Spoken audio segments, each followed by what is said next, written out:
Hi friends, நாம் அனைவரும் ஆவலுடன் எதிர்பார்த்து காத்திருக்கக்கூடிய அந்த 2026க்கு உண்டான பலன்கள் ஒவ்வொரு ராசிக்கும் என்ன நடக்கப் போகிறது அப்படிங்கிறத விவரமாக காண இருக்கிறோம்.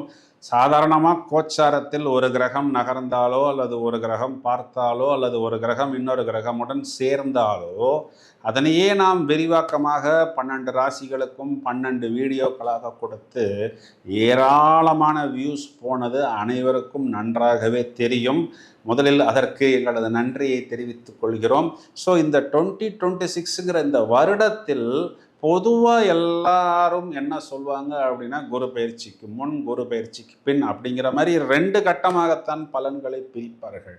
ஆனால் நாடி நரம்பு எலும்பு சதை எல்லாம் இந்த கோச்சார பலன்களே முழுவதுமாக ஊறிய எங்களுக்கு இந்த பலன்களை பிரிக்கும் பொழுது இதை நாங்கள் 3 விதமாக பிரிக்கிறோம். அதாவது மிதுனராசி மண்டலத்தில் குரு இருப்பது, பிறகு கடகராசி மண்டலத்துக்குள் குரு வருவது 2 பிரிவுகளாக எடுத்துக்கொண்டாலும் மார்ச் மாதம் 15ஆம் தேதி முதல் அனைத்து கிரகங்களுமே இந்த பக்கம் ராகுவுக்குள் அடங்கிவிடும், அந்த பக்கம் கேதுவுக்குள் அடங்கிவிடும்.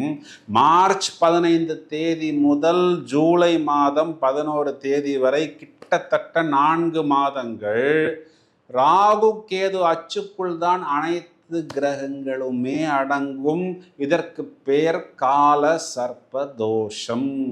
அப்போ எல்லா கிரகங்களுமே ராகு கேதுக்குள் அடங்கும் பொழுது ராகு கேது இந்த 2 கிரகங்களும் தலை விரித்து ஆடும். அதிலும் ராகு தனது சொந்த நட்சத்திரத்தில் நிற்கிறது. ஜூன் மாதம் 5 தேதிக்கு பிறகு ராகுவிற்கு குருவின் பார்வை மறுக்கப்படுகிறது.